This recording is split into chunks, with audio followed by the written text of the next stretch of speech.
Junjungan tertinggi Nabi Shallallahu Alaihi Wasallam beserta keluarga juga sahabat-sahabat beliau. Di hari yang penuh berkah ini, kita dapat kembali berkumpul secara online untuk mengikuti kajian Al-Qalam bersama Bapak Kiai Haji Dr. Ali Nurdin MA. Tadabbur surat Al-Baqarah ayat 251 sampai 252 dengan tema David melawan Goliat versi Al-Quran. Saya Ratih mengundang rekan-rekan sekalian apabila ada pertanyaan yang hendak ditujukan kepada Pak Ali atau ada hal lain yang ingin didiskusikan dapat dituliskan melalui chat dan akan kami bacakan di akhir kajian ini sekitar 15 menit. Untuk selanjutnya kami persilakan Pak Ali untuk memulai kajian. Waktu dan tempat kami persilahkan. Mbak Ratih, Bismillahirrahmanirrahim. Assalamualaikum warahmatullahi wabarakatuh. Alhamdulillah, assalatu wassalamu ala rasulillah wa ala alihi wa sahbihi wa mawala. La hawla wa la quwata illa billah. Allahumma faqihna fid din wa alimna ta'wil amma ba'd. Bapak Ibu sekalian, rahimakumullah, untuk lebih berkahnya kaji kita sore ini, mari kita mengawali dengan bersama membaca basmalah. Bismillahirrahmanirrahim. Baik, ini adalah ayat bagian akhir dari juz yang kedua. Ya, juz yang kedua, ini ayat 251 ayat 252 bagian akhir, dan berikutnya nanti kita akan sudah masuk di ayat 253 itu awal juz yang ketiga. Nah, setelah kita hampir lebih 5 tahun dapat 2 juz, alhamdulillah. Itu ya. Itu kalau nanti bisa berkelanjutan terus, itu Masya Allah, mudah-mudahan kita diberkahi oleh Allah Subhanahu wa Ta'ala. Oke, a'udzubillahi minasyaitonirrajim, ayat 251. Fahazamuhum biidznillah wa qatala Dawudu Jaluta wa atahu Allahul mulkal hikmah wa 'allamahu mimma yasha. Walaula taf'allahi an-nasa ba'dhum bi ba'din lafasadatil ard walakinallaha dzu fadlin 'alal 'alamin. Silakan, Mbak. A'udzubillahi minasyaitonirrajim. Maka mereka mengalahkannya dengan izin Allah dan Daud membunuh Jalut. Kemudian Allah memberinya Daud kerajaan dan hikmah dan mengajarinya apa yang dia kehendaki. Dan kalau Allah tidak melindungi sebagian manusia dengan sebagian yang lain, niscaya rusaklah bumi ini. Tetapi Allah mempunyai karunia yang dilimpahkannya atas seluruh alam. Iya, ini adalah ayat 251 yang merupakan ending dari peperangan antara Bani Israel melawan Jalut dan pasukannya, gitu ya. Di mana Panglima Tolut memiliki asisten yang hebat namanya Daud. Nah, inilah yang kemudian sering kita dengar istilah David melawan Goliat ya. Dalam Al-Quran itu adalah Daud melawan Jalut. Hampir mirip ya, hanya bahasanya yang sedikit berbeda, pronunciation-nya berbeda gitu. Nah, apa dalam versi Al-Quran? Mereka mengalahkannya dengan izin Allah. Mereka itu Bani Israel yang dipimpin oleh Talut dan Nabi Daud ini. Mengalahkannya dengan izin Allah. Nah, ini penting Bapak Ibu ya. Kata-kata dengan izin Allah. Di dalam Al-Quran itu ada paling tidak 2 ungkapan ya yang menunjukkan itu adalah dari sisi Allah. Yang pertama kata izin Allah, biidnillah. Yang kedua adalah jika Allah menghendaki, insya Allah. Nah, apa itu perbedaannya? Nah, kata dengan izin Allah itu diulang di Al-Quran sebanyak 18 kali. Di antara maknanya adalah bahwa yang memiliki rencana, kehendak, inisiatif itu Allah. Ketika terjadi, maka itu izin Allah. Nah, gitu ya. Ini nanti, sedangkan kalau insya Allah, itu kita yang punya rencana, kita yang punya kemauan, kita yang punya kehendak. Nah, maka untuk kemudian agar kita laksanakan ke depannya, kita mengatakan insya Allah. Misalnya apa? Saya akan pergi keluar kota minggu depan, insya Allah. Nah, itu ya. Maka kita kata insya Allah itu menunjukkan kehendaknya pada kita. Tapi kalau dengan izin Allah atau biiznillah, itu ya, itu maknanya bahwa kehendak itu, rencana, kemauan itu yang pertama kali atau yang memiliki adalah Allah Subhanahu wa Ta'ala.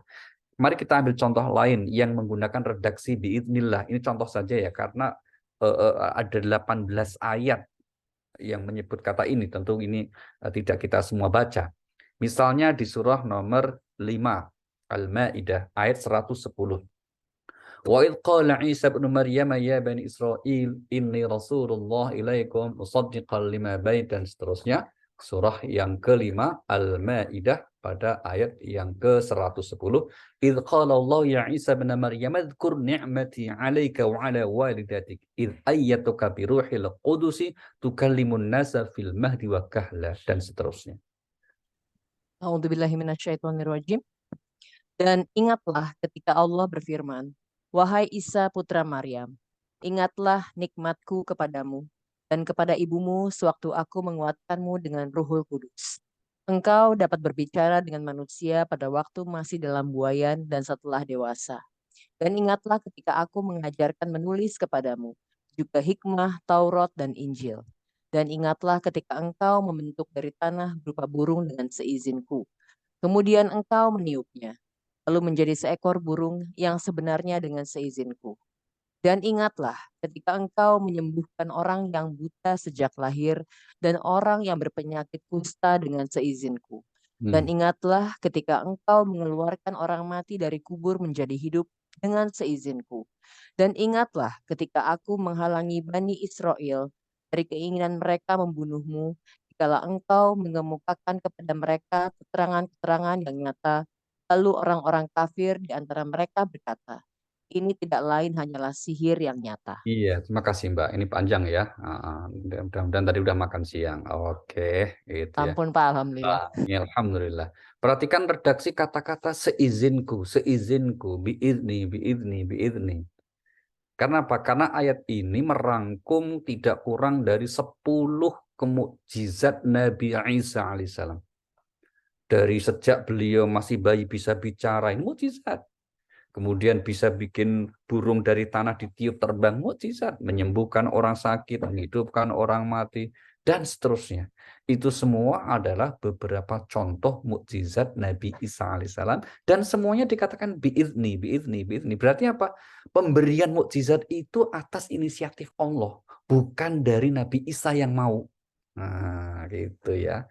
Sehingga kemudian sepenuhnya itu adalah atas anugerah dari Allah Subhanahu wa Ta'ala. Maka dengan izinku, dan seterusnya itu. Nah, ini sering kita singgung. Mukjizat para nabi sebelum Nabi Muhammad Sallallahu Alaihi Wasallam itu, Bapak Ibu, mayoritasnya itu mukjizat yang sifatnya indrawi, material, gitu ya.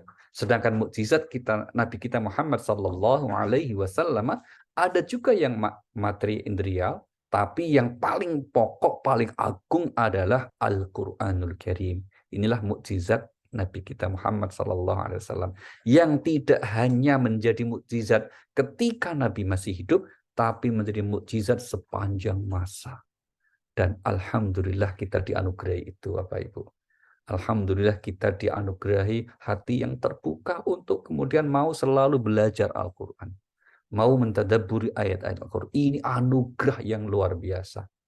Salah satu bentuk hikmah kebaikan orang yang selalu belajar aku dengan niat yang ikhlas. Kata kuncinya ya, dengan niat ikhlas nih, bukan tren dan lainnya itu. Apa itu? Ketenangan hati. Ya, ketenangan hati. Hati kita menjadi tenang, terus kemudian diberikan curahan rahmat, kemudian malaikat selalu menaungi kita, dan nama kita viral di hadapan Allah Subhanahu wa Ta'ala. Oh, viral bukan di YouTube ya, viralnya di sisi Allah Subhanahu wa Ta'ala. Alhamdulillah. Nah, oke, lanjut. Contoh lagi, satu lagi aja, kita dua aja ya, yang menggunakan redaksi biiznillah, dengan izin Allah. Kita lihat di surah 64, surah At-Taghabun ayat yang ke-11. Allah berfirman, "Ma asaba min musibatin illa biiznillah. Wa man yu'min billah yahdi qalbah. Wallahu bikulli syai'in alim." A'udzubillahi minasyaitonirrajim. Tidak ada suatu musibah yang menimpa seseorang kecuali dengan seizin Allah.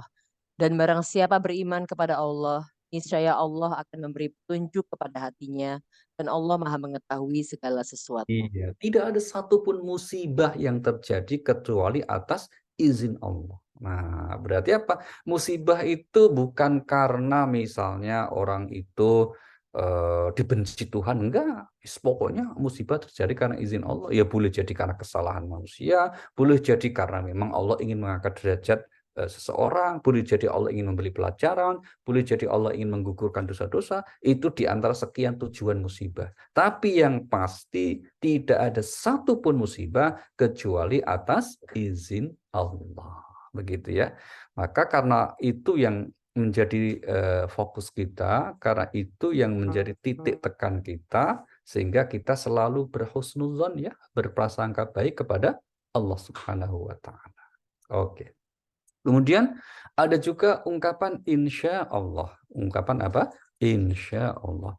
Ungkapan ini menunjukkan salah satu poin penting kita ya. Insya Allah ini bahwa jika Allah menghendaki itu pada kitanya yang kemudian punya inisiatif, kitanya yang punya kehendak, kemauan itu. Mari kita ambil contoh, salah satu contoh misalnya di surah As-Saffat, surah 37 ayat 102. Ini kasus tentang bagaimana Nabiullah Ibrahim alaihissalam melaksanakan perintah Allah untuk rencana menyembelih putranya. Allah berfirman, A'udzubillahi minasyaitonir rajim, falamma balagha ma'ahu sa'ya qala ya bunayya inni ara fil manam anni adbahuka fanzur madza tara. Qala ya abati fa'al ma tu'mar satajiduni insyaallah minas sabirin. A'udzubillahi minasyaitonirrajim. Maka ketika anak itu sampai pada umur sanggup berusaha bersamanya, Ibrahim berkata, "Wahai anakku, sesungguhnya aku bermimpi bahwa aku menyembelihmu. Maka pikirkanlah bagaimana pendapatmu." Dia Ismail menjawab, "Wahai ayahku, lakukanlah apa yang diperintahkan Allah kepadamu. Insya Allah engkau akan mendapatiku termasuk orang yang sabar." Insya Allah di sini ya Nabi Ismail menggunakan kata insya Allah gitu ya. Kata yang semakna insya Allah itu mirip sekali, itu adalah ayyasha Allah, sama juga redaksinya itu. Misalnya apa? Kita dilarang untuk mengucapkan sesuatu untuk rencana masa depan sehari esok kecuali kita sertai kata insya Allah. Mari kita lihat misalnya di surah nomor 18, surah Al-Kahfi ayat 39 ya. 40 wala taqulanna li syai'in inni fa'ilun dzalika ghadan illa ayyasha Allah. A'udzubillahi minasyaitonirrajim.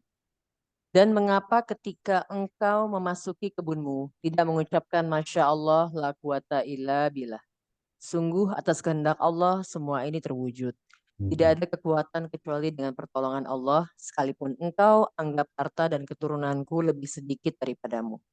Maka mudah-mudahan Tuhanku akan memberikan kepadaku kebun yang lebih baik dari kebunmu ini. Dan dia mengirimkan petir dari langit ke kebunmu, sehingga kebun itu menjadi tanah yang licin. Iya, ini adalah teguran ya. Ketika orang itu tidak menggunakan insya Allah, tidak meyakini semua terjadi karena izin Allah, ya, yang juga redaksinya dengan kata-kata masya Allah misalnya gitu, maka kemudian itu dianggap bukan sebagai ciri hamba Allah yang baik, yang beriman. Nah, secara lebih tegas, mari kita lihat surah 18 lagi, Mbak Nasya. Ayat 23-24 Allah berfirman, A'udzubillahi minasyaitonir rajim, wa la taqulanna li syai'in inni fa'ilun dzalika ghadan illa ayyasha Allah. A'udzubillahi minasyaitonirrajim. Dan jangan sekali-kali engkau mengatakan terhadap sesuatu, aku pasti melakukan itu besok pagi, kecuali dengan mengatakan insya Allah. Dan ingatlah kepada Tuhanmu apabila engkau lupa, dan katakanlah mudah-mudahan Tuhanku akan memberiku petunjuk kepadaku, agar aku yang lebih dekat kebenarannya daripada ini. Iya, ini ya. Jadi artinya apa? Jangan sekali-kali kamu mengatakan besok aku akan begini, besok aku akan melakukan ini, besok aku akan kesini, kecuali menggunakan kata insya Allah. Cuma dalam pengalaman hidup, terkadang orang tidak mau menggunakan insya Allah itu karena pas sering jawaban kurang jelas. Besok mau datang nggak sih? Insya Allah. Jangan insya Allah deh, iya atau enggak. Nah, gitu kadang-kadang kira-kira gitu ya. Ini kenapa kok kemudian orang tidak pakai insya Allah? Karena terkadang insya Allah itu untuk menutupi apa yang tidak sebenarnya.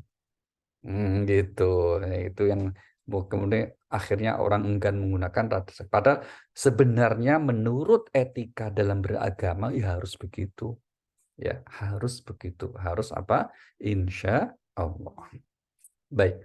Lanjut kita. Nah, kemudian intinya apa? Setelah pertarungan dimenangkan oleh pasukan Bani Israel yang dipimpin Talut dan Daud berhasil membunuh Jalut. Nah, Daud berhasil membunuh Jalut, maka kemudian Allah menganugerahkan apa itu kepada Nabi Daud, kepada Daud saat itu. Pertama, al-mulk, kerajaan.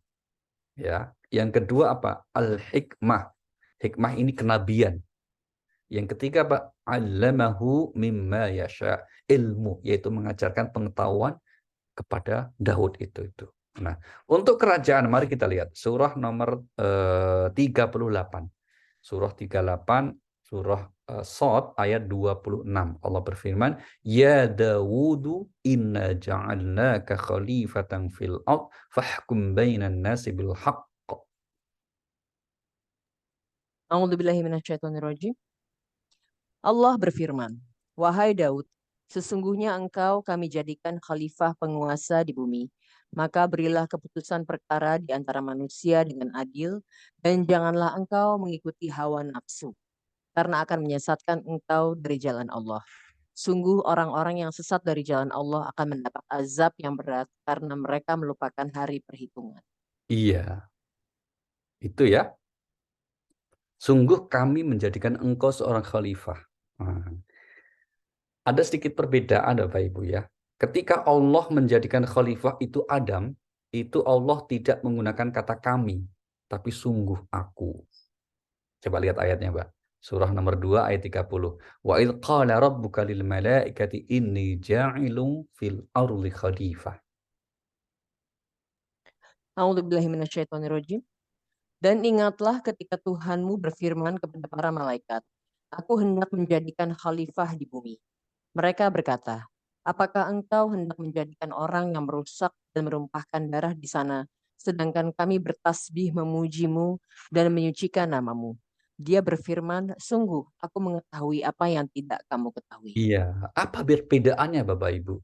Ketika Allah menginformasikan mengangkat Adam sebagai khalifah, Allah menggunakan kata tunggal, aku akan menjadikan engkau khalifah. Tetapi ketika bicara tentang kekhalifahan Nabi Daud, ya, itu Allah menggunakan kata kami. Nah, bedanya apa? Begini, khalifah dalam konteks Nabi Adam itu bermakna umum, yaitu apa? Sebagai manusia tugasnya khalifatul fil ard gitu. Dan yang kedua, zaman itu ketika Allah menciptakan Adam untuk menjadi khalifah, memang belum ada manusia lain. Maka berdasarkan kesan makna seperti itulah akhirnya diyakini Adam adalah manusia pertama yang menjadi khalifah. Bukan makhluk yang pertama ya, bukan makhluk hidup yang pertama, tapi manusia yang pertama menjadi khalifah. Sebelum Adam boleh jadi sudah ada makhluk-makhluk yang seperti manusia. Ya seperti misalnya manusia purba seterusnya, tapi bukanlah khalifah. Yang khalifah ada. Itu yang pertama. Kemudian yang kedua, untuk Nabi Daud alaihissalam, itu kemudian Allah menggunakan kata kami apa? Karena ini khalifah dalam makna khusus, yaitu kepemimpinan. Yaitu apa? Menjadi rajanya Bani Israel. Nah, dan yang kedua, prosesnya saat itu melalui aneka macam proses yang disepakati, misalnya musyawarah atau pemilihan atau voting. Yang jelas kami jadikan itu berarti Nabi Daud saat itu diangkat oleh kaumnya menjadi raja. Ya. Nah, meskipun diyakini hakikat yang mengangkat dan menurunkan penguasa atau raja itu menurut akidah Islam adalah Allah. Maka harusnya kita 2024 nanti itu enggak usah terlalu pusing mikir copras-capres gitu ya. Karena kita sudah yakin lah yang jadi siapa itu di sisi Allah sudah tertulis itu. Nanti urusan nanti faktanya siapa, sudah kita masing-masing saja kan begitu ya. Enggak perlu ngegas apalagi live group. Hanya gara-gara beda pilihan. Begitu.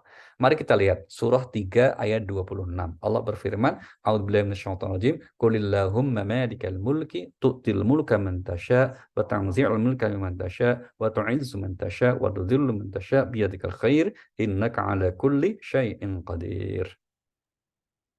A'udzubillahi minasyaitonirrajim. Katakanlah Muhammad, wahai Tuhan pemilik kekuasaan, Engkau berikan kekuasaan kepada siapapun yang Engkau kehendaki, dan Engkau cabut kekuasaan dari siapapun yang Engkau kehendaki. Engkau muliakan siapapun yang Engkau kehendaki, dan Engkau hinakan siapapun yang Engkau kehendaki.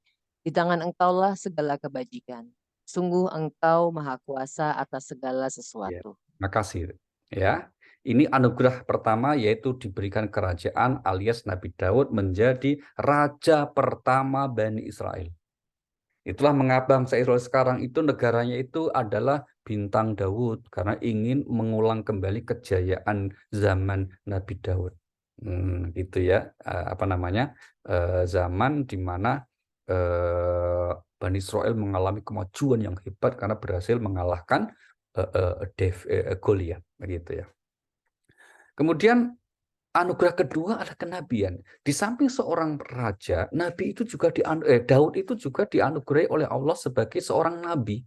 Itu yang disebut dalam ayat ini dengan kata-kata wal hikmah. Hikmah di sini maknanya adalah nabi. Bagaimana Al-Quran menjelaskan ini? Mari kita lihat surah nomor 17 ayat 55. Di mana dalam ayat ini Allah mengatakan wa ataina Dawud zabura. Nah, kira-kira begitu. Surah 17 ayat 55. A'udzubillahi minasyaitonirrajim. Dan Tuhanmu lebih mengetahui siapa yang di langit dan di bumi. Dan sungguh kami telah memberikan kelebihan-kelebihan kepada sebagian nabi-nabi atas sebagian yang lain. Dan kami berikan Zabur kepada Daud. Nah, kami berikan Zabur kepada Daud.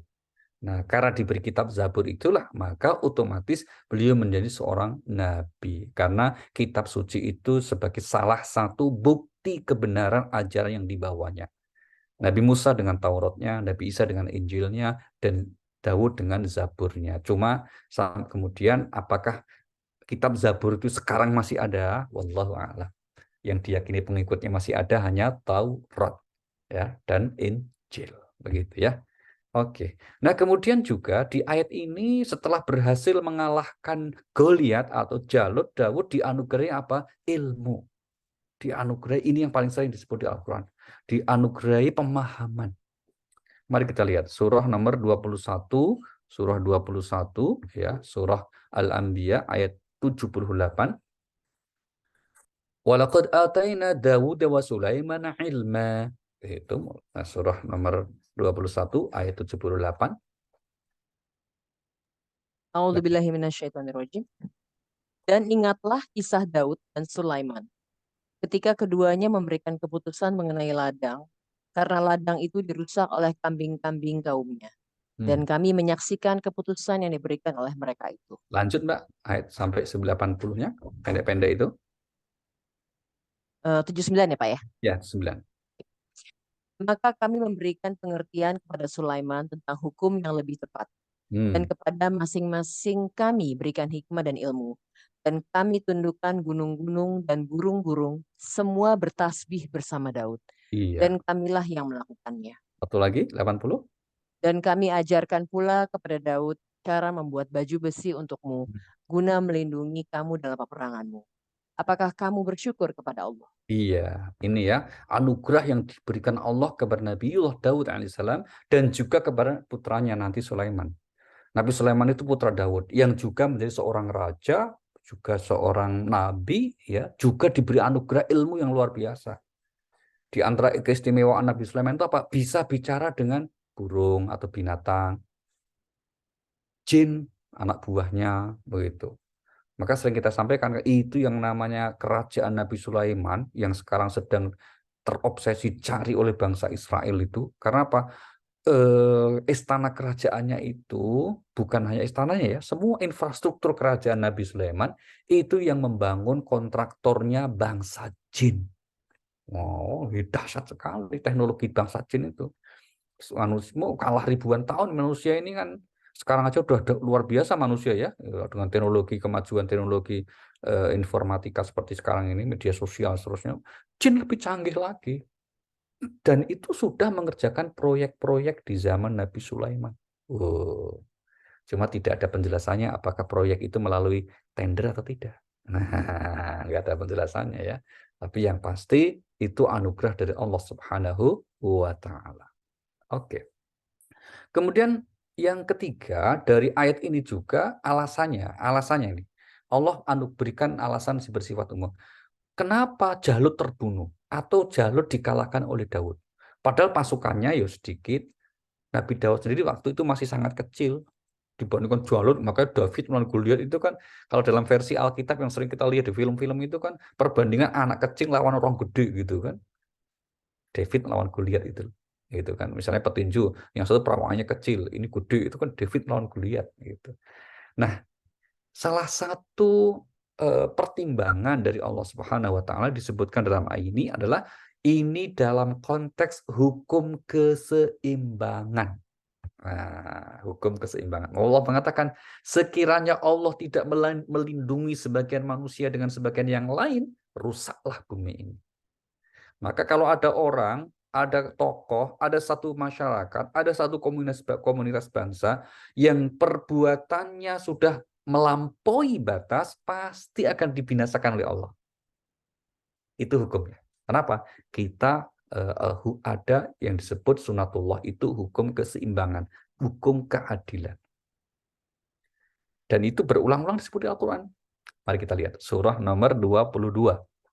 Ayat 40. Allah berfirman, "Walaula taf'allahin nasa ba'dhum bi ba'din lahuddimal sawami'u wa bi'u wa salawatu wa masajid yuzkaru fiha ismullahi katsira wa liyansuranallahu man yansuruh. Innallaha laqawiyyun 'aziz." A'udzubillahi minasyaitonirrajim. Yaitu orang-orang yang diusir dari kampung halamannya tanpa alasan yang benar. Hanya karena mereka berkata, Tuhan kami ialah Allah. Seandainya Allah tidak menolak keganasan sebagian manusia dengan sebagian yang lain, tentu telah dirobohkan biara-biara Nasrani, gereja-gereja, rumah-rumah ibadah orang Yahudi, dan masjid-masjid yang di dalamnya banyak disebut nama Allah. Allah pasti akan menolong orang yang menolong agamanya. Sungguh Allah Maha Kuat, Maha Perkasa. Iya, makasih Mbak. Sekiranya Allah tidak kemudian menjaga keseimbangan itu ya, tidak menolak keganasan satu masyarakat, satu bangsa yang telah bersikap melampaui batas, wah habis tempat-tempat ibadah dibinasakan juga itu.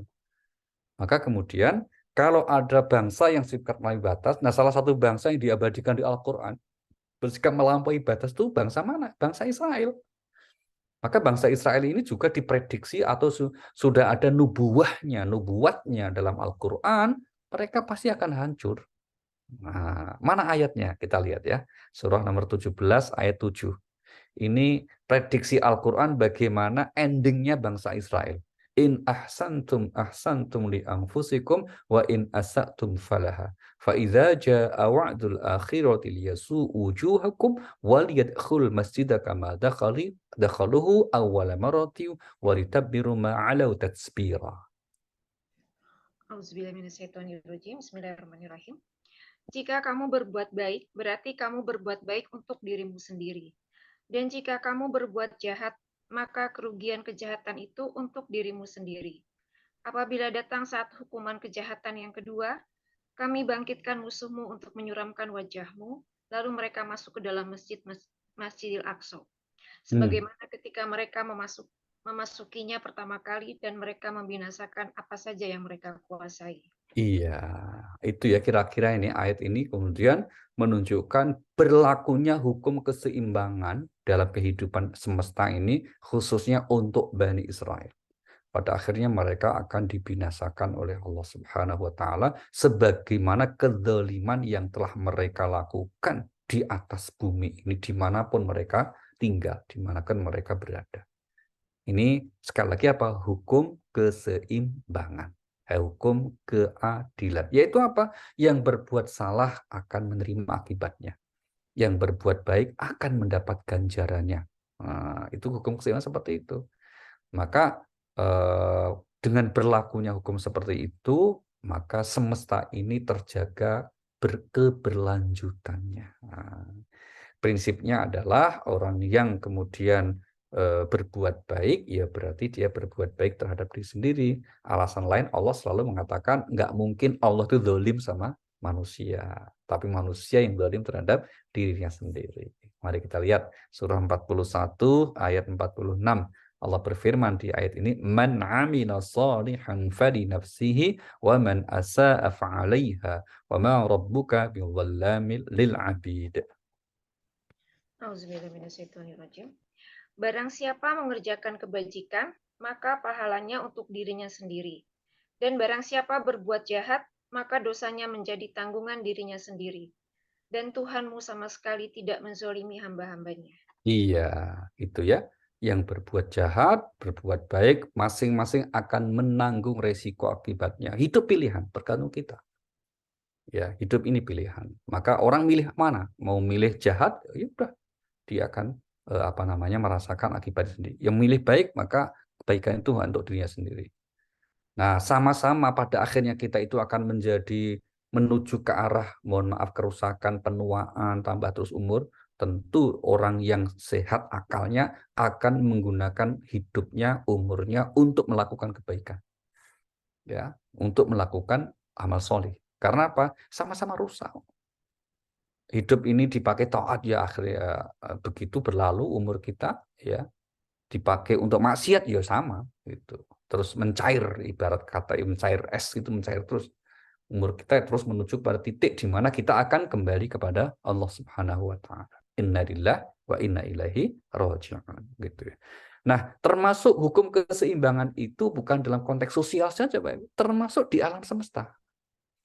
Maka kalau ada orang yang melanggar hukum keseimbangan, yaitu dengan merusak lingkungan, maka Allah kemudian menimpakan semacam azab atau bencana, ini agar manusia merasakan sebagian dari akibat perbuatannya. Akhirnya apa? Akhirnya menjaga keseimbangan. Kita lihat surah 30 ayat 41. Allah berfirman, A'udzubillahi minasyaitonir rajim, "Zaharul fasadu fil barri wal bahri bima kasabat aydin nas liyudhiqahum ba'dalladzi 'amilu la'allahum yarji'un." Auzubillahiminasyaitonirrajim. Telah tampak kerusakan di darat dan di laut disebabkan karena perbuatan tangan manusia. Allah menghendaki agar mereka merasakan sebagian dari akibat perbuatan mereka, agar mereka kembali ke jalan yang benar. Nah, ini ya Bu ya, ini ya konkret ya, telah tampak kerusakan di bumi ya, disebabkan apa? Disebabkan oleh ulah perbuatan manusia, oleh ulah perbuatan manusia. Agar apa? Agar manusia merasakan sedikit akibat perbuatannya itu. Sehingga kemudian yang terjadi apa? Yang terjadi adalah manusia kembali ke jalan yang benar. Oke.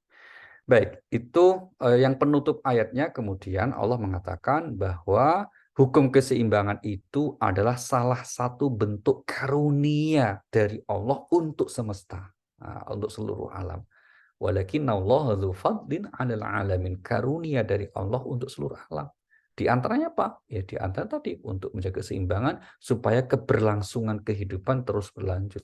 Nggak bisa bayangkan Bapak Ibu kalau ada orang yang kemudian membuat kerusakan, dibiarkan, maka akhirnya binasa kehidupan.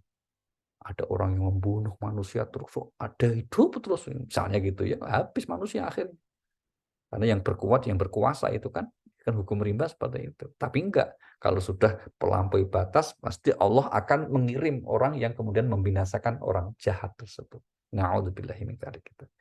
Nah, karena sebagai karunia, maka setiap ataupun ada kesalahan manusia itu masih lebih banyak dimaafkan.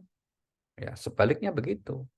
Mari kita lihat surah 42 ayat 30. Wa ma asabakum min musibatin fabima kasabat aydikum wa ya'fu an katsir. Auzubillahiminasyaitonirrajim. Dan musibah apapun yang menimpa kamu adalah karena perbuatan tanganmu sendiri. Dan Allah memaafkan banyak dari kesalahan-kesalahan. Iya, dan Allah memaafkan banyak dari kesalahan-kesalahan. Baik, itu saya kira Bapak Ibu di ayat yang ke-251 dan selanjutnya ayat yang ke-252, ini ayat terakhir dari juz yang kedua. A'udzubillahi minasyaitonirrajim. Tilka ummatun, ya, tilka ayatullahi natluha 'alaika bil haqq wa innaka laminal mursalin. Auzubillahiminasyaitonirrajim. Itulah ayat-ayat Allah. Kami bacakan kepadamu dengan benar, dan engkau Muhammad adalah benar-benar seorang Rasul. Iya, itulah ayat-ayat Allah. Maksudnya itulah itu yang ayat yang mana nih? Yang dikisahkan sebelumnya. Ya, di mana salah satu keistimewaan Al-Quran itu adalah ketika menyampaikan ajarannya itu dibungkus atau medianya, wasilahnya itu dengan kisah-kisah. Dan kisah itu bukan fiktif, bukan karangan Nabi Muhammad, tapi itu adalah ayat dari Allah Subhanahu wa taala, bersumber dari pusatnya pusat. Nah, ini rahasia, ini informasi A1 ini. Nah, itu kan dari pusat. Apa itu? Dari Allah Subhanahu wa taala. Maka kemudian Al-Qur'an juga menegaskan ayat Tuhan itu paling tidak ada 3 macam.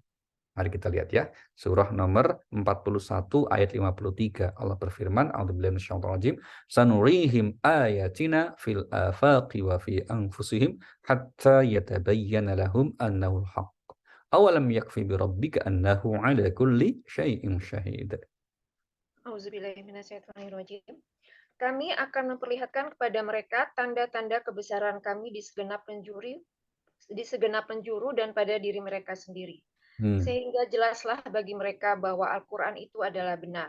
Tidak cukupkah bagi kamu bahwa Tuhanmu menjadi saksi atas segala sesuatu? Kami perlihatkan ayat-ayat kami. Ayat itu artinya tanda. Tanda kekuasaan Allah, tanda keagungan Allah. Nomor 1 apa ayat Tuhan itu? Segenap ufuk. Di segenap ufuk. Yang kedua apa? Dalam diri kamu wahai manusia. Ada ayat Tuhan. Yang ketiga apa? Al-Quranul Karim. Ya, maka untuk yang 1 dan 2 orang atau ulama nyebut dengan istilah ayat kauniyah. Ayat kauniyah itu adalah alam semesta dan diri kita.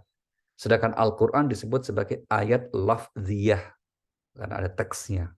Gitu ya. Kaun itu alam artinya. Maka ada alam kecil, makrokosmos, alam gede, kecil mikro, makrokosmos.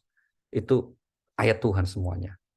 Maka karena semuanya bersumber dari Allah Subhanahu wa taala, maka tidak ada yang saling bertentangan. Misalnya apa? Al-Qur'an banyak menginformasikan yang kemudian terbukti dalam kenyataan di semesta. Bagaimana penciptaan alam, bagaimana penciptaan reproduksi manusia, bagaimana terjadinya hujan. Itu dari Al-Qur'an dan kemudian kenyataan. Karena apa? Memang semuanya berasal dari Allah. Alam semesta dengan segala fenomenanya, ya Allah yang menciptakan. Kita manusia, ya Allah yang menciptakan. Al-Quran ya berasal dari sisi Allah Subhanahu wa taala. Maka apa yang disampaikan Rasulullah Sallallahu Alaihi Wasallam, wabil khusus Al-Quran, itu bukan berasal dari pemikiran Nabi, tapi semuanya dari Allah. Itu ya. Mari kita lihat surah 53. Namanya An-Najm ayat 3 dan 4. Allah berfirman, a'udzubillahi minasyaitonir rajim, wa ma yantiqu 'anil hawa in huwa illa wahyu yuha. Auzubillahiminasyaitonirrajim. Dan tidaklah yang diucapkannya itu Al-Quran menurut keinginannya. Tidak lain Al-Quran itu adalah wahyu yang diwahyukan kepadanya. Iya, tidak lain Al-Quran itu adalah wahyu yang diberikan, wahyu yang diturunkan kepadanya. Begitu ya. Ini, nah buktinya apa? Buktinya kalau Al-Quran, di ayat Al-Quran dikatakan bahwa tidak ada seorang pun atau tidak ada satu makhluk pun yang bisa membuat seperti Al-Quran. Mari kita lihat surah nomor 2 ayat 23. Allah berfirman, "Wa in kuntum fi raibin mimma nazzalna 'ala 'abdina fa'tu bi suratin min mithlih." Auzubillahiminasyaitonirrajim. Bismillahirrahmanirrahim. Dan jika kamu meragukan Al-Quran yang kami turunkan kepada hamba kami Muhammad, maka buatlah satu surah semisal dengannya. Dan ajaklah penolong-penolongmu selain Allah jika kamu orang-orang yang benar. Iya. Ya toh? Ini jelas sekali ya Pak Ibu ya. Jika ada orang yang meragukan bahwa Al-Quran itu firman Allah, kata Allah memberi tawaran, ya wis, Situ bikin dong. Berarti kan menganggap Al-Quran itu karya Nabi Muhammad. Situ bikin aja yang seperti Al-Quran. Tidak perlu 114 surat, tidak perlu 30 juz, tidak perlu 6.200 sekian ayat. Cukup satu surah pendek. Atau bahkan setengah surah. Surah paling pendek apa? Al-Kautsar, inna a'tainakal kautsar, cuma 3 ayat. Bikin 1,5 ayat kalau bisa. Yang seperti Al-Quran. Artinya apa? Nggak akan mengalami perubahan. Ya, maka apa? Al-Quran dari Allah, bukan karya manusia. Tidak ada, Bapak Ibu, satupun buku atau kitab yang terjaga autentisitasnya sudah berabad-abad, bahkan selamanya sampai kiamat, kecuali Al-Quran. Karena apa? Allah yang menjaganya. Mari kita lihat surah nomor 15 ayat 9. Allah berfirman, "Inna nahnu nazzalna dzikra wa inna lahu lahafizun." Auzubillahiminasyaitonirrajim. Sesungguhnya kamilah yang menurunkan Al-Quran dan pasti kami pula yang memeliharanya. Nah, kami yang turunkan Al-Quran, pasti kami juga yang menjaganya. Maka Bapak Ibu, jangan percaya kalau ada berita hoax ya, yang mengatakan hati-hati ada Al-Quran palsu. Nggak ada itu. Kalau toh ada keliru seperti kemarin gitu ya, yang viral, dicuit oleh oleh Pak Menko Polhukam kita, Pak Mahfud, karena ada kesalahan di surah Al-Kahfi yang harusnya wa inna laja'iduna ma'aliha, tertulis wa inna lajahiluna. Kan jauh banget itu kan artinya itu kan. Tapi itu karena apa? Ya karena kesembronoan. Ini kenakalan ini. Penerbit ini kadang-kadang nerbitin Al-Quran tapi nakal gitu loh. Masya Allah ya, na'udzubillah min dzalik gitu. Kenapa nakal? Dia itu mencetak Al-Quran yang tidak ditashihkan, tidak ditelitikan dulu, tidak diserahkan ke kami dulu di tim. Gitu. Langsung nyetak, main cetak aja. Terus tanda tasihnya atau tanda penelitian dari mana? Dari Quran lain. Diambil aja. Kebetulan penerbit kan banyak menerbitkan versi-versi. Ada Al-Quran kecil ukurannya, ada gede. Ya diambil dari situ. Nakal namanya itu, kurang ajar ini. Cuma sayangnya kita belum punya aturan. Kalau ada yang nakal kayak gitu, apa konsen sanksinya? Nggak ada itu. Yang ada cuma ya paling ditarik, nanti diganti, begitu. Ini memang terlalu lembut kita ini ya, Masya Allah. Ini orang baik-baik, Indonesia orang baik-baik ini. Itu-gitu ya, nggak apa-apa begitu ya. Nah, kita kembali. Kenapa Allah yang jaga? Maka jangankan manusia, Bapak Ibu. Wong seandainya manusia itu berkolaborasi dengan jin untuk membuat yang seperti Al-Quran, tidak bisa kok. Ya, kita lihat ya, surah 17 ayat 88. Allah berfirman, "Kulla in istama'atil insu wal jinnu 'ala ay ya'tu bimithli hadzal Qur'an, la ya'tuna bimithlihi walau kana ba'dhuhum li ba'din dhahira." Auzubillahiminasyaitonirrajim. Katakanlah, sesungguhnya jika manusia dan jin berkumpul untuk membuat yang serupa dengan Al-Quran ini, mereka tidak akan dapat membuat yang serupa dengannya, sekalipun mereka saling membantu satu sama lain. Nah, begitu. Nggak bisa saling membantu. Nggak bisa. Jin aja nggak bisa. Diasumsikan jin ini kan lebih berpengalaman, berperadaban, kira-kira gitu ya. Tapi tetap nggak bisa membuat yang seperti Al-Quran. Bahkan tidak sedikit jin-jin itu yang kemudian malah beriman. Maka kalau ada yang percaya jin Muslim, oh memang ada di Al-Quran juga begitu. Mereka takjub ketika mendengarkan bacaan Al-Quran. Begitu. Kenapa? Al-Quran ini firman Allah dari sisi Allah Subhanahu wa taala, maka janji Allah apa? Siapa saja yang mau untuk melapangkan hatinya, ikhlas membaca, mempelajari, memahami dan mengamalkan Al-Quran, hidupnya pasti akan selalu ditambah kebaikannya dan akan mendapat rahmat dari Allah. Kita lihat surah nomor 6, surah Al-An'am ayat 155. Allah berfirman, "Wa hadza kitabun anzalnahu mubarakun fattabi'uhu wattaqu la'allakum turhamun." Auzubillahiminasyaitonirrajim. Dan ini adalah kitab Al-Quran yang kami turunkan dengan penuh berkah. Ikutilah dan bertakwalah agar kamu mendapat rahmat. Penuh berkah, bukan berkat ya. Kalau berkah itu tambah baik. Kalau berkat itu ya habis acara nyari plastik, operasi plastik, nenteng pulang, itu namanya berkat, gitu ya. Al-Quran kami turunkan penuh berkah. Artinya apa? Penuh bertambah kebaikannya apa saja.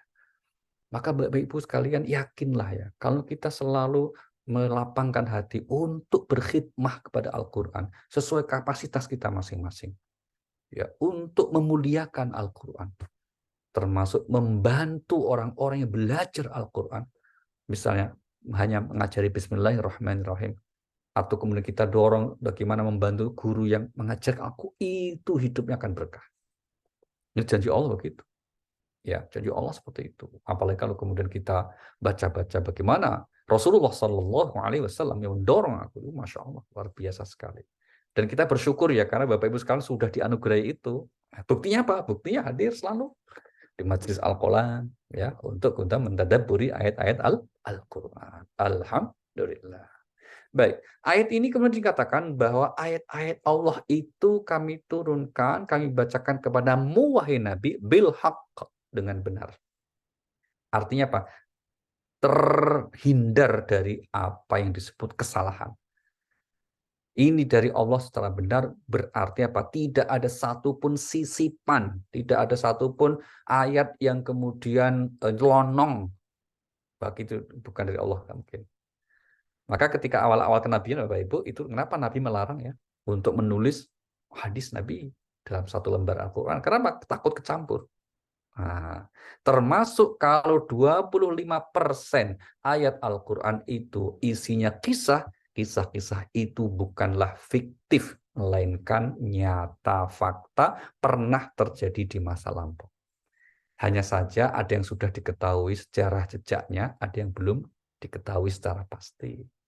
Mari kita lihat penegasan Allah di surah 12, surah Yusuf ayat 111. Allah berfirman, laqad kana fi qasasihim ibaratun liulil albab ma kana haditsan yuftara walakin tasdiqal ladzi baina yadayhi wa tafsila kulli syai' wa huda wa rahmatan liqaumin yu'minun.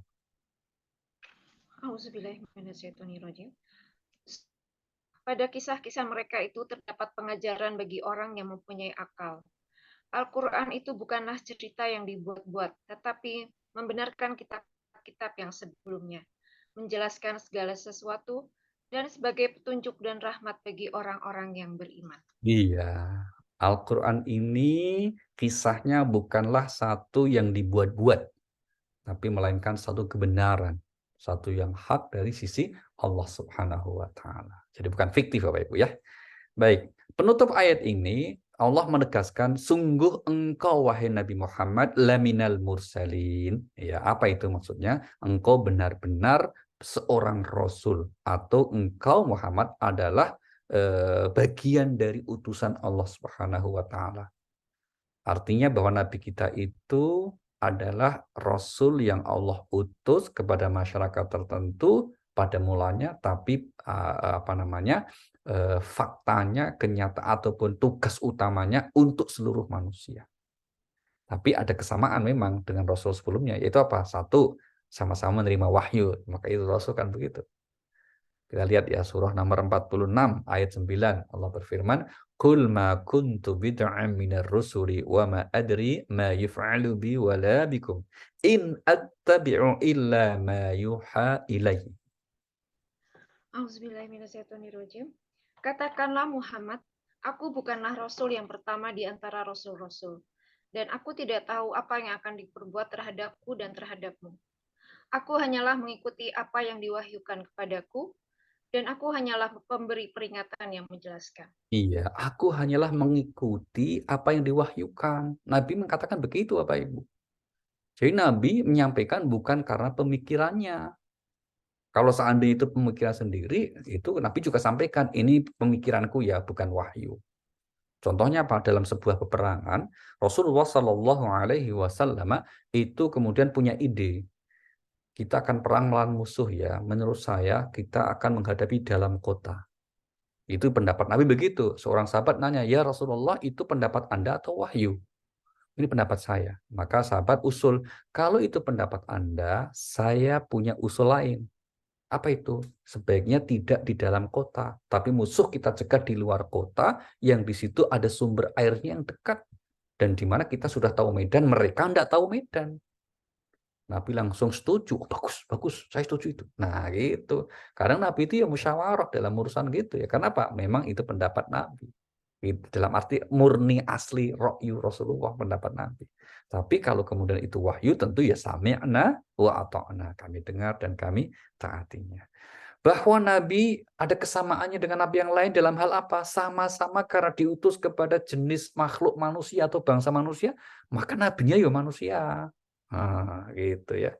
Kita lihat surah 18, surah Al-Kahfi, ayat terakhir, ayat 110. Allah berfirman, "Qul innama ana basyarum mithlukum yuha ilayya annama ilahukum ilahu wahid."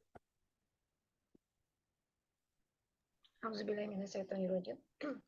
Katakanlah Muhammad, sesungguhnya aku ini hanya seorang manusia seperti kamu yang telah menerima wahyu, bahwa sesungguhnya Tuhan kamu adalah Tuhan yang Maha Esa. Maka barang siapa mengharap pertemuan dengan Tuhannya, maka hendaklah dia mengerjakan kebajikan, dan janganlah dia mempersekutukan dengan sesuatu pun dalam beribadah kepada Tuhannya. Iya, begitu ya Bu ya. Itu ya. Aku ini semua manusia. Dalam arti apa? Kita dengan para nabi, termasuk dengan Nabi kita Muhammad SAW, itu ada kesamaannya, yaitu sama-sama makhluk jenis manusia. Nggak beda kita. Cuma bedanya kalau Nabi menerima wahyu, kalau kita enggak.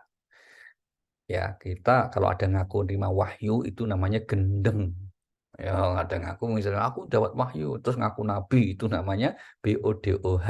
Gitu. Wadah. Kok ada yang banyak ikutnya, itu yang aneh itu. Itu ya. Nah, dan kesamaan yang lain satu lagi yaitu apa? Para nabi itu menyampaikan pesan Tuhan yang sama, yang titik temunya adalah tauhid, yaitu mengesahkan Allah Subhanahu wa taala dan kemudian melarang perbuatan syirik. Kita lihat surah nomor 21 ayat yang ke-25.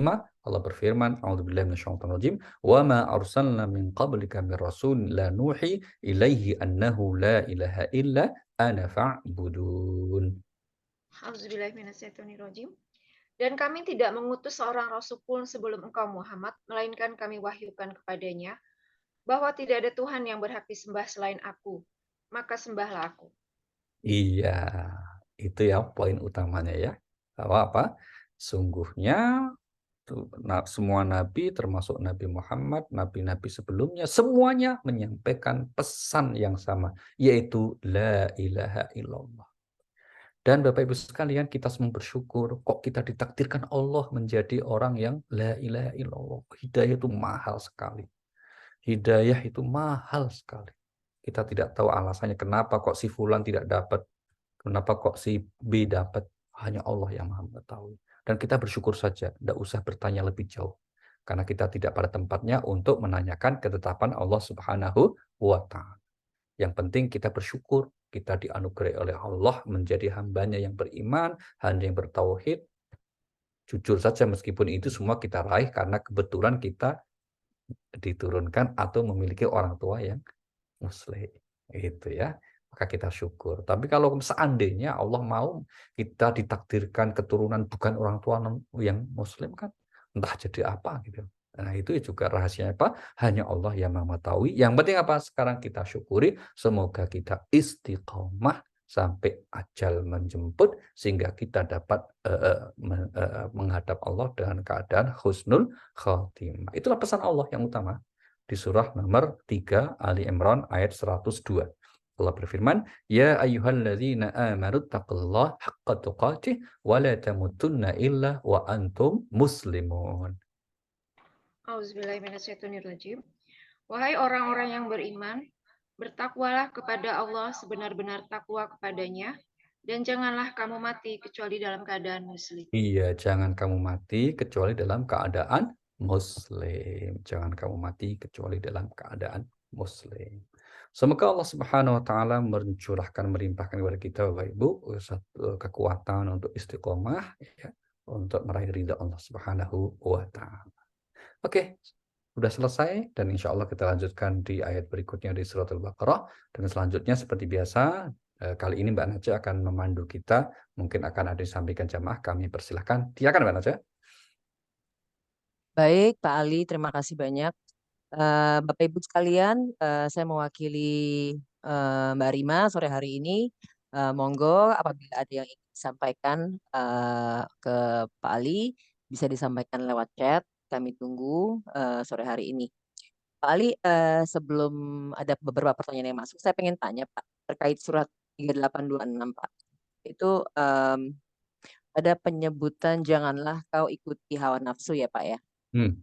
Nah, kalau boleh kami bertanya Pak, sebetulnya nafs itu bukan masuk dalam ya. Nafs itu sebenarnya dalam apa Al-Qur'an sendiri itu ada nggak Pak penjelasan atau definisinya, melihat manusia itu kan tidak luput dari adanya keinginan ya Pak ya.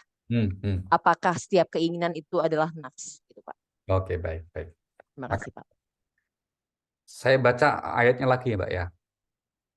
Ya Dawud, inna ja'alnaka khalifatan fil ard, fahkum bainan nasi bil 'adl wa la tattabi'ul hawa.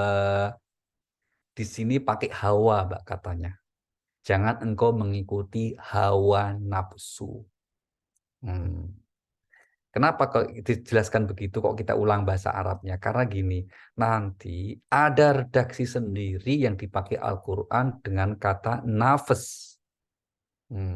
Yang itu terjemahannya jiwa, Mbak. Jadi kata nafas, nafsu di dalam Al-Quran ini, itu dalam bahasa Indonesia terjemahannya adalah jiwa. Kita ambil contoh misalnya, jiwa itu ada 3 macam, ya toh? Kita lihat contoh yang baik dulu atau yang buruk dulu. Ayo Mbak, yang mana dulu? Yang baik dulu, yang buruk dulu? Yang baik dulu Pak. Yang baik dulu, kita lihat surah 89 ayat 27. Ya ayyatuhan nafsul mutmainnah. Nah, gitu. 8927 ya Pak. Ya, ya ayyatuhan nafsul mutmainnah. Wah, silakan. Maaf Kak. Mau Kak. Bismillahirrahmanirrahim.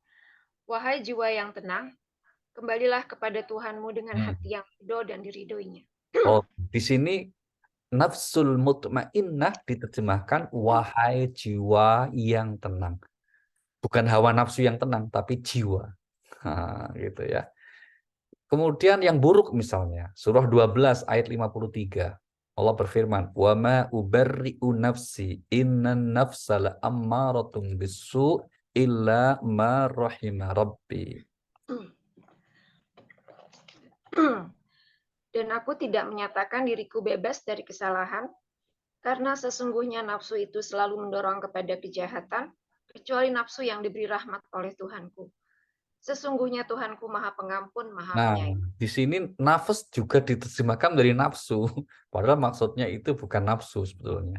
Maksudnya adalah jiwa manusia itu kecenderungannya memang mendorong kepada yang buruk. Nah, kalau keinginan, seperti pertanyaan Mbak Naja ini, keinginan, hawa nafsu, itu bahasa Arabnya ada 2, Mbak.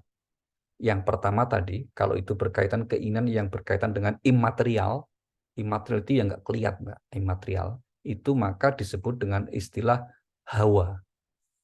Iya, misalnya kesombongan gitu ya.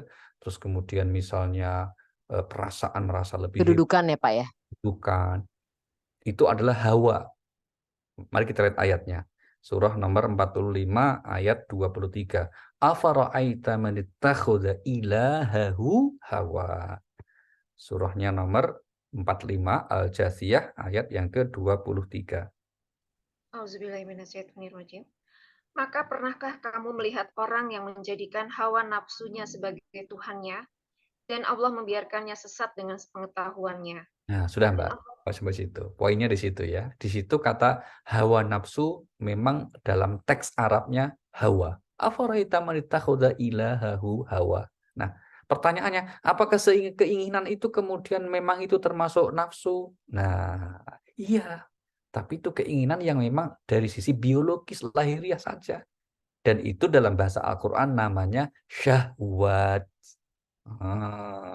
Maka syahwat itu kecenderungan keinginan-keinginan.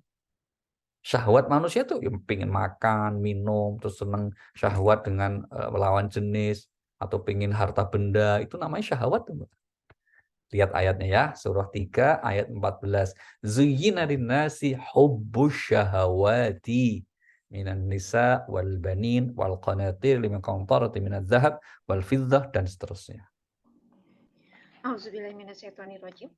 Dijadikan terasa indah dalam pandangan manusia cinta terhadap apa yang diinginkan, berupa perempuan-perempuan, anak-anak, harta benda yang bertumpuk dalam bentuk emas dan perak, kuda pilihan, hewan ternak, dan sawah ladang.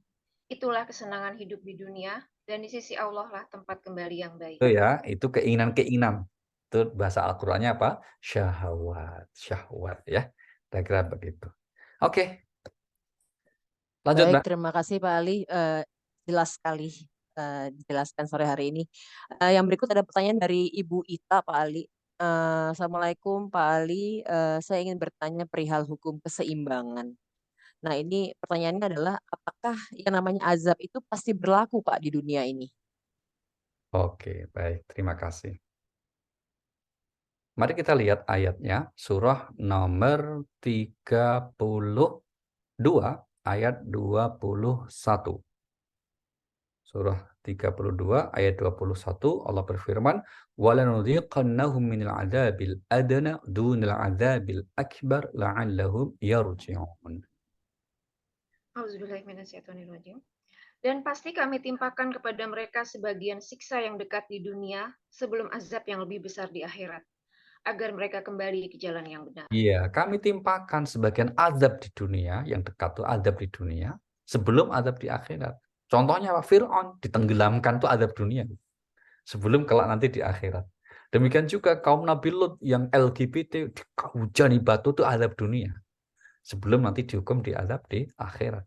Demikian juga bangsa Samud ya, bangsa Samud yang diazab dengan angin puting beliung dingin gitu, akhirnya mereka mati, itu azab dunia. Demikian juga kaum Nabi Nuh, banjir bandang, azab dunia. Nah, itu contoh-contoh azab di dunia. Nah, pertanyaannya, kalau bencana sekarang yang sering menimpa sekarang termasuk misalnya kekeringan di sebagian saudara kita di Bogor gitu ya. Apakah itu namanya azab? Ya, tunggu dulu gitu. Karena azab itu biasanya digunakan untuk orang yang durhaka. Tapi kalau orang beriman kena bencana, ya jangan disimpulkan sebagai azab. Apa itu? Ya peringatan dan seterusnya. Untuk orang-orang durhaka itu baru azab. Bahkan di Al-Quran kita temukan azab dunia itu bisa berupa kesenangan-kesenangan loh. Hati-hati loh. Mari kita lihat ya, surah 9 At-Taubah ayat 55.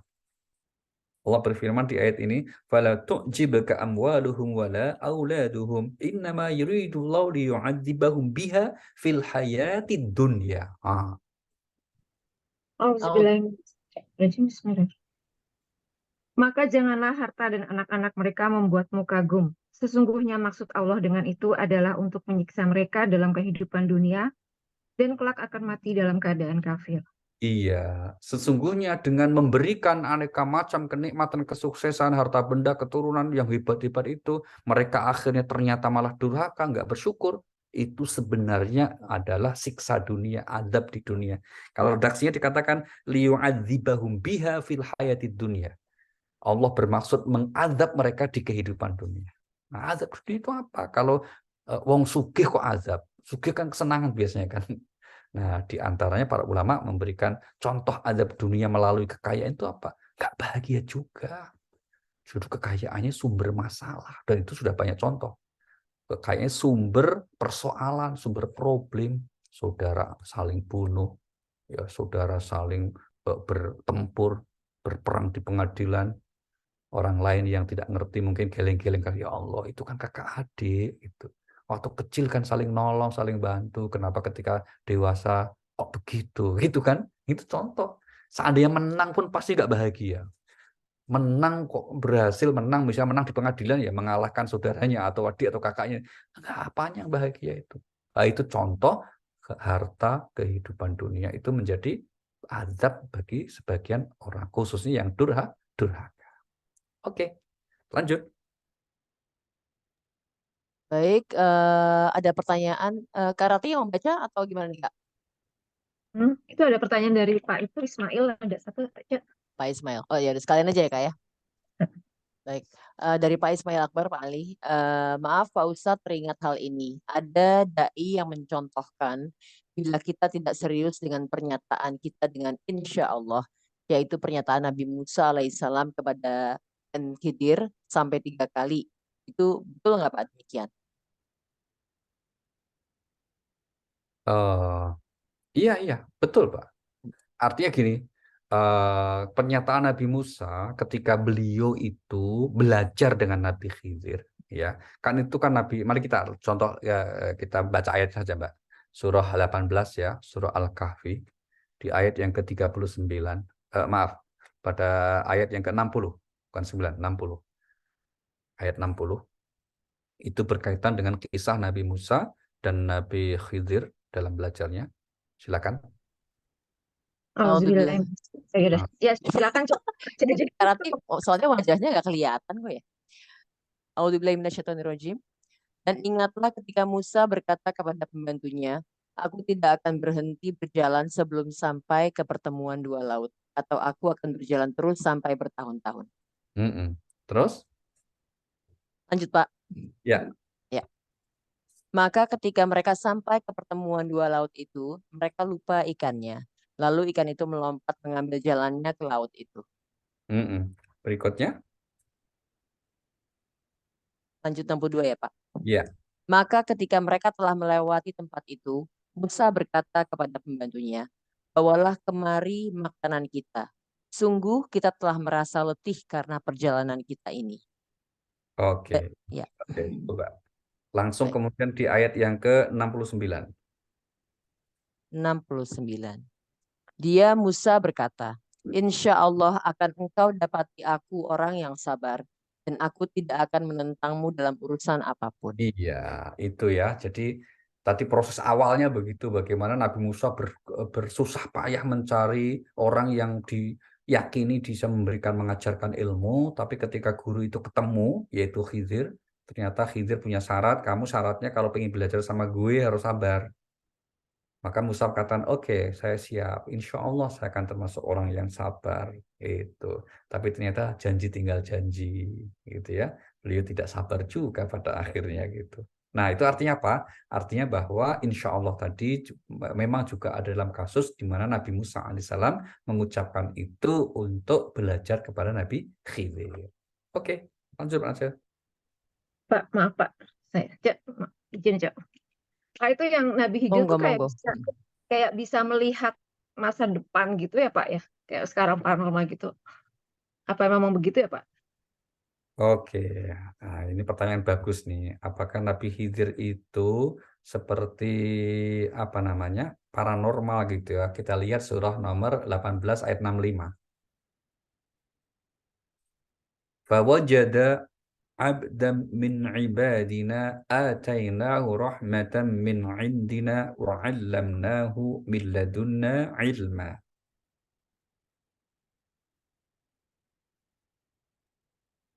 A'udzubillahiminasyaitonirrajim. Lalu mereka berdua bertemu dengan seorang hamba di antara hamba-hamba kami yang telah kami berikan rahmat kepadanya dari sisi kami dan yang telah kami ajarkan ilmu kepadanya dari sisi kami. Nah, keduanya bertemu dengan seorang hamba kami dalam kurung Khidir itu. Nah, Khidir ini oleh Allah dikatakan apa? Telah kami berikan rahmat kepadanya. Dan juga apa? Telah kami ajarkan ilmu kepadanya dari sisi kami. Jadi ini semacam anugerah dari Allah. Nah, anugerah ini yang oleh sebagian orang disebut dengan ilmu ladunni. Di mana apa namanya tidak melalui proses biasa seperti halnya apa namanya orang belajar begitu ya, tapi dianugerahi oleh Allah rahasia-rahasia. Dan itu datang dari rahmat Allah di sisi Allah. Jadi bukan paranormal ya. Kalau paranormal kan dari sisi setan. Nah, kalau Nabi Khidir dari sisi Allah Subhanahu wa taala. Ini sama atau mirip dengan Nabi Yusuf alaihissalam yang diberi kemampuan anugerah oleh Allah untuk mentakwil mimpi atau menakwilkan mimpi. Itu kan hampir mirip juga itu seperti seperti seorang yang dalam tanda petik bisa menebak masa depan gitu ya. Kenapa kok ini ada sapi gemuk dimakan sapi kurus sampai 7 gitu. Nah, terus ditawarkan nanti masa depan akan begini dan seterusnya. Oke, lanjut. Baik Pak, sepertinya itu pertanyaan terakhir dari Kak Rati. Hari ini agak sepi Pak yang bertanya. Oh, Pak, satu lagi, Cak. Satu Oh lagi, satu Cak. lagi Kak Rati Pak. Ya, ya. Monggo Oh, monggo.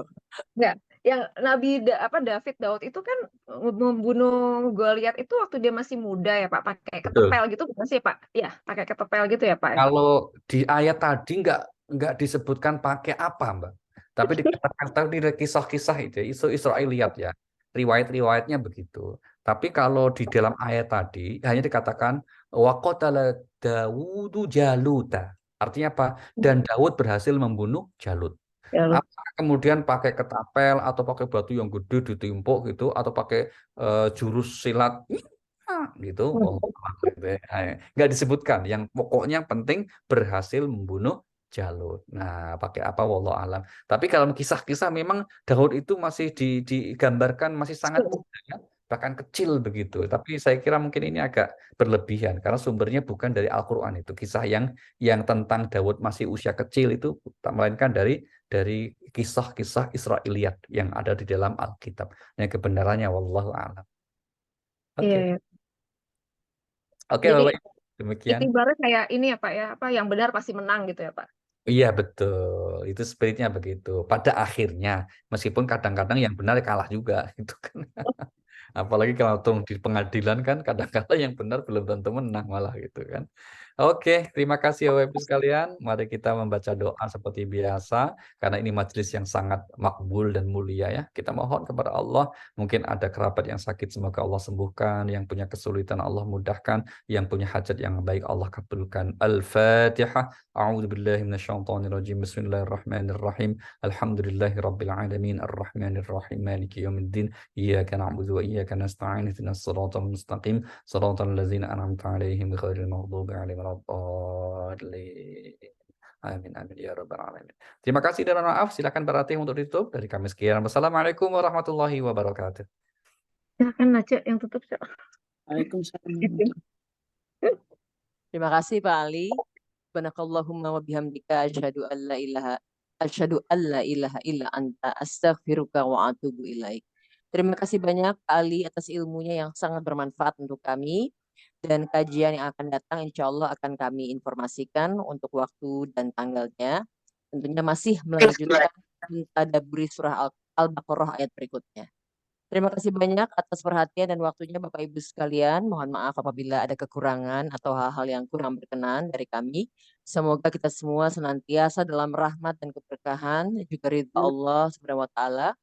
Jangan lupa kami juga ingin mengundang Bapak Ibu sekalian untuk memfollow IG Pak Ali Nurdin melalui Instagram beliau, juga YouTube channel Pak Ali.